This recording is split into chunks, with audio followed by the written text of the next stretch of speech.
Hi friends, welcome to Geetha world. இந்த கையோட cutting stitching தான் நம்ம இந்த வீடியோவில் பார்க்க போகிறோம். நான் குர்த்தாலேருந்து பீஸ் எடுத்துருந்தேன் இல்லையா, இப்போ பாருங்கள் இதில் 15 இன்ச்சுக்கு நமக்கு குர்த்தா ஈஸியாக ரெடி ஆகிடும். நீங்கள் 16 இன்ச்சு 3/4 ஸ்லீவ்னா ஒரு 2 இன்ச்சுக்கு எக்ஸ்ட்ரா நம்ம கிளாத் கொடுத்து மடித்து அடிச்சினோம்னா ரெடி ஆகிடும். இதில் நான் ஒரு 14 இன்ச்சுக்கு தான் எடுக்க போகிறேன் கை. அதனால் 14.5 எவ்வளோ கிளாத் இருக்கோ அவ்வளோ கிளாத் வந்து நம்ம எடுத்துக்கலாம். இப்போ இங்கே வந்து 3.5 இன்ச்சு மார்க் பண்ணிக்குவோம். நம்ம லென்த் எவ்வளோ இருக்குதுன்னு பார்த்து கரெக்டாக மார்க் பண்ணிட்டு அதுலேருந்து 3.5 இன்ச்சு மார்க் பண்ணிக்கலாம் கேப் ஹைட்டுக்காக. இங்கே ஒரு லைன் பண்ணிவிட்டு நம்ம ஆர்ம் ஹோல் ரவுண்டு வந்து 7.5 இருந்தது இல்லையா, நம்ம 7.5 வச்சிடலாம். இப்போ இங்கே 1.5 இன்ச்சு மார்க் பண்ணி இதில் வந்து நம்ம ஸ்லீவோட ரவுண்டு வரைஞ்சிக்கணும். 1.5 இன்ச்சு சீம் அலவன்ஸ்க்காக. இங்கே வந்து பாட்டம் ரவுண்டு நான் சீம் அலவன்ஸோடு சேர்த்து 6 இன்ச்சு தான் மார்க் பண்ணுறேன். வச்சு கையோட ஷேப் வரைஞ்சிட்டு கட் பண்ணிக்கலாம்.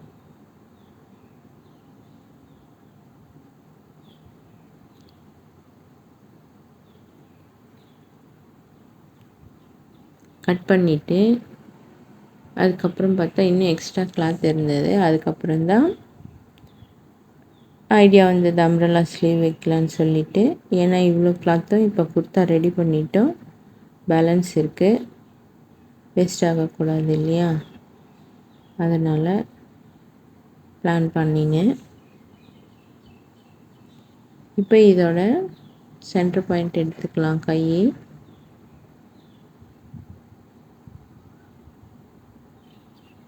வச்சுட்டு இப்போ ஆர்ம் ஹோல் ரவுண்டு வந்து டெப்த்து ஆர்ம் ஹோல் டெப்த்து வந்து எடுத்துக்கலாம். சென்டர் பாயிண்ட்லேருந்து ஒரு 3/4 இன்ச்சு மார்க் பண்ணிக்கோங்க.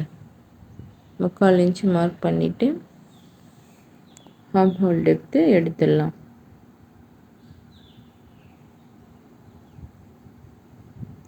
இப்போ இங்கேயும் ஒரு நாச்சஸ் பண்ணிக்கலாம் ஃப்ரண்ட்டுன்னு சொல்கிறதுக்காக. இப்போ எப்படி ஆர்ம் ஹோல் டெப்த்து எப்போ கட் பண்ணாலும் சேமாக கிளாத் இருக்க மாதிரி பார்த்துக்கணும். ரைட் டு ரைட்டு இல்லை ராங் டு ராங். அப்போ தான் வந்து நமக்கு கை வந்து கரெக்டாக கிடைக்கும்.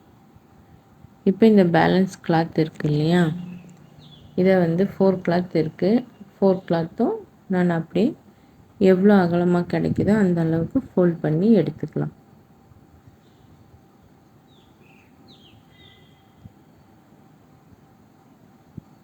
கொஞ்சம் கிராஸாக இருக்குது, அது வரைக்கும் நம்ம மார்க் பண்ணி எடுத்துக்கலாம்.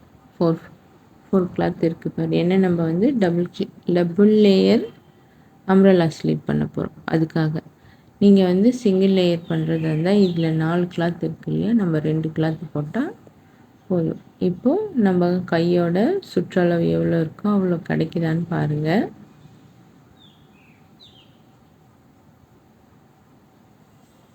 மார்க் பண்ணிக்கலாம். இப்போ கிளாத் வந்து சுருக்கம் இல்லாமல் போட்டுட்டு நமக்கு எவ்வளோ கிடைக்குதுன்னு சொல்லிட்டு பார்க்கலாம். ஒரு 1/2 இன்ச்சு விட்டுட்டு நமக்கு ஒரு 8 இன்ச்சில் வந்து அகலம் வந்து நமக்கு கிடைக்குது. இந்த 8 இன்ச்சை வந்து நம்ம ஸ்கொயர் பீஸாக மார்க் பண்ணிக்கலாம்.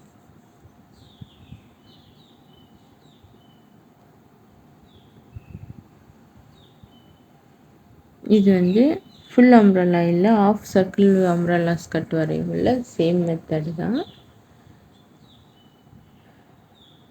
இப்போ கையோட ரவுண்ட் வச்சு மார்க் பண்ணிக்கலாம்.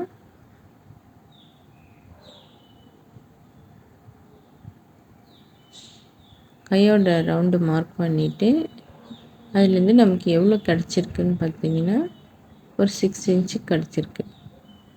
நம்ம இதை பாக்ஸ் போட்டோம் இல்லையா, அந்த கார்னர்லேருந்து அந்த 8 இன்ச்சுக்கு ஃபுல்லாக கம்ப்ளீட் இந்த மாதிரி கார்னர்லேருந்து ரவுண்ட் பண்ணிங்கன்னா தான் பர்ஃபெக்டாக ரவுண்டு வரும்.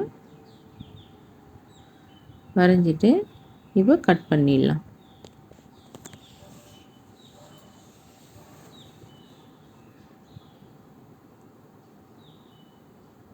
இப்போ இது அவுட் சைடு வரைஞ்சது. மார்க்கர் சரியாக தெரியல. எனக்கு தெரிஞ்சது கேமராவில் எப்போவுமே கேட்சப் ஆக மாட்டேங்குது. நான் கட் பண்ணும்போது நீங்கள் கரெக்டாக நீங்கள் தெரிஞ்சுப்பீங்க. இப்போ எக்ஸ்ட்ரா ஸ்கொயர் இல்லாமல் இருந்தது இல்லையா, அதையும் கட் பண்ணியாச்சு. இப்போ பாருங்கள் கொஞ்சம் தெளிவாக தெரியும். இப்போ உள்வளைவும் கட் பண்ணிடும். இப்போ நம்ம 4 பீஸ் வந்து நமக்கு கிடச்சிருச்சு.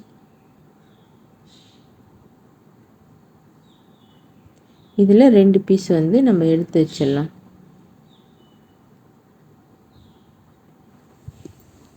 இப்போ இது வந்து பெரிய ரவுண்டு, அதாவது பெரிய ரவுண்டுக்கு இந்த கிளாத் இப்போ கைக்கு வந்து கரெக்டாக இருக்கான்னு செக் பண்ணிக்கோங்க. இப்போ கை இருக்கு இல்லையா, இதுக்கு மேலே சிங்கிள் லேயர் வைக்கிறதால தான் இது வந்து இந்த மாதிரி ப்ளேஸ் பண்ணி ஸ்டிச் பண்ணிட்டீங்கன்னா சிங்கிள் லேயர் கிடச்சிடும்.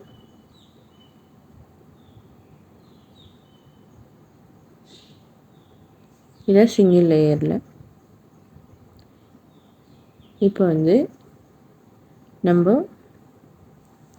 டபுள் லேயர் பண்ண போகிறோம் இல்லையா, இப்போது அது எப்படின்னு சொல்லிட்டு பார்க்கலாம். இப்போ இது ஒரு பீஸ் இருக்கா, இப்போ இன்னொரு பீஸு. இது வந்து ஒரு செட்டு. இப்போ இன்னொரு செட்டு இருக்கியா, இந்த இன்னொரு செட்டில் தான் நம்ம வந்து ஹைட்டை வந்து கம்மி பண்ண போகிறோம். கட் பண்ணும்போது நம்ம சேமாக 4 கிளாத்தும் போட்டு தான் கட் பண்ணோம். இப்போ இதில் வந்து ஹைட் கம்மி பண்ணலாம் இந்த பீஸில். இப்போ அது எப்படின்னு சொல்லிட்டு பார்ப்போம். இது வந்து ஃபோல்ட் பண்ணி எடுத்துக்கோங்க. ஃபோல்ட் பண்ணிவிட்டு ஆம் ஹோல் சைடு வர்றது வந்து நம்ம, அதாவது ஸ்டிச் வர சைடு எதுவும் பண்ண வேண்டாம். சென்டராக வருது இல்லையா நம்ம கையோட சென்ட்ரு, அதில் ஒரு 1.5 இன்ச்சு மார்க் பண்ணிக்கோங்க. இல்லை இன்னும் சின்னதாக வேணும்னா இன்னும் 2 இன்ச் கூட மார்க் பண்ணிக்கலாம். அதிலிருந்து நம்ம அப்படியே ஷேப் எடுத்துகிட்டு வந்துடணும் ரவுண்டாக. அவ்வளோதான்.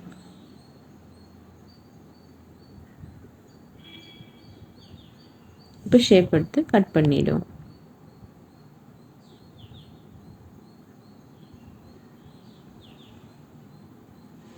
இது சின்ன பீஸு, நம்ம ஹைட்டு கம்மி பண்ணியாச்சு. இப்போ இந்த எட்ஜில் வந்து சின்ன ஃபோல்டிங் கொடுத்து ஸ்டிச் போட்டுக்குவோம். இப்போ இது சின்ன லேயர்லேயும் அதே மாதிரி ஸ்டிச் போட்டுக்கிட்டிங்கன்னா double layer umbrella cloth hand வந்து ரெடி ஆகிடும். இப்போ சின்ன பீஸ் 2, பெரிய பீஸ் 2. அடுத்த கை எல்லாம் வந்து கட்டிங்கு ஃபினிஷ் ஆகிடுச்சு. இப்போ ஸ்டிச்சிங்க்கு போவோம். இப்போ ஒரு கை நான் ஸ்டிச் பண்ணுறது காட்டுறேன். இப்போ ஏதாவது ஒரு லேயர் எடுத்துக்கோங்க. எடுத்துகிட்டு அப் அண்ட் டவுன் எதுன்னு கரெக்டாக செக் பண்ணிக்கோங்க. செக் பண்ணிவிட்டு ஃபோல்ட் பண்ணி அடிச்சுக்கலாம். சின்ன ஃபோல்டிங்கு. இது வந்து உங்களால் உருட்டி அடிக்க முடியாதுன்னு ஃபீல் பண்ணிங்கன்னா ஃபஸ்ட்டு ஒரு சின்ன ஃபோல்ட் பண்ணி ஃபஸ்ட்டு ஒரு ஸ்டிச் போட்டுக்கோங்க. அதுக்கப்புறம் வந்து அதை ஃபோல்ட் பண்ணி ஸ்டிச் போட்டிங்கன்னாக்கா ஈஸியாக இருக்கும். பிகினர்ஸாக இருக்கிறவங்களுக்கு வந்து இந்த அம்ப்ரெல்லா ஷேப் வந்து டபுளாக மடித்து ஸ்டிச் போடுறது, அது சின்னதாக போடணும், கொஞ்சம் கஷ்டமாக இருக்கும். அதுக்காக 2 டைம் நீங்கள் ஸ்டிச் போட்டிங்கன்னா ரொம்ப ஈஸியாகவே இருக்கும். எந்த பிரச்சனையும் வராமல் ஈஸியாக போட்டுடலாம். நான் இது ஸ்டிச் பண்ணி முடிச்சிட்டேன்.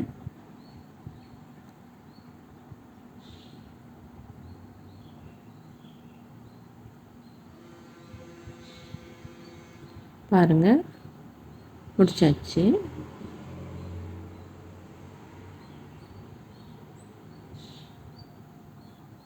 இப்போ இதே மாதிரி நம்ம இன்னொரு பீஸ்லேயும் ஸ்டிச் போட்டுக்கலாம்.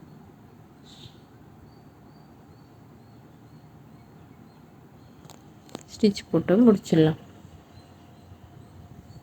பாருங்கள், 2 ஸ்டிச் போட்டாச்சு.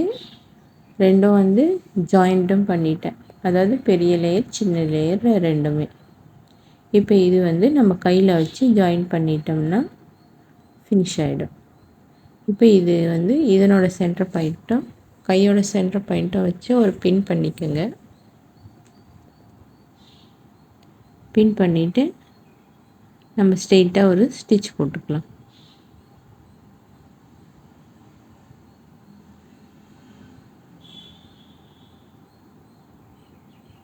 ஸ்ட்ரெயிட்டாக ஸ்டிச் போட்டோம்னா அவ்வளோதான், முடிஞ்சது.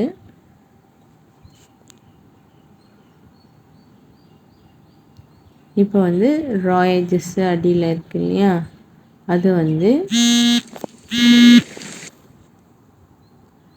வந்து நம்ம கையோட சைடு தள்ளி விட்டுட்டு ஒரு ஸ்டிச் போட்டுக்கலாம்.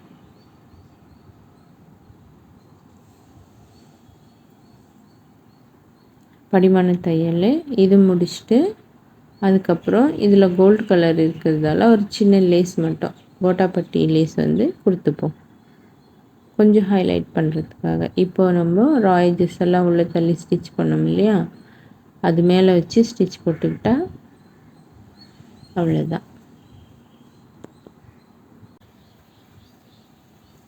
இதே மாதிரி நம்ம இன்னொரு கையும் ரெடி பண்ணிவிட்டு கொண்டு வரலாம். இது வந்து ஒரு சின்ன அயனிங் கொடுத்துக்கோங்க. அயனிங் கொடுத்தீங்கன்னா இந்த ஸ்டிச்செல்லாம் வந்து பக்காவாக சீட் ஆகிடும். முடிச்சாச்சு. இப்போ நம்ம வேர் பண்ணோம்னா எப்படி இருக்கும்னு சொல்லிட்டு பாருங்கள். இப்படி தான் வந்து அப் அண்ட் டவுனில் இருக்கும். அது அயனிங் கொடுத்தீங்கன்னா சரியாக போயிடும். இந்த வீடியோ உங்களுக்கு பிடிச்சிருக்கும்னு நம்புகிறேன். பிடிச்சிருந்தா லைக் பண்ணுங்கள், ஷேர் பண்ணுங்கள், கமெண்ட் பண்ணுங்கள், என் சேனலை சப்ஸ்கிரைப் பண்ணுங்கள். இதுவரையும் பொறுமையாக பார்த்ததுக்கு தேங்க்ஸ் ஃப்ரெண்ட்ஸ். ஏதாவது டவுட் இருந்தாலும் கமெண்ட் செக்ஷனில் என்கிட்ட கேளுங்க, நான் முடிஞ்ச அளவு கிளியர் பண்ணுறேன்.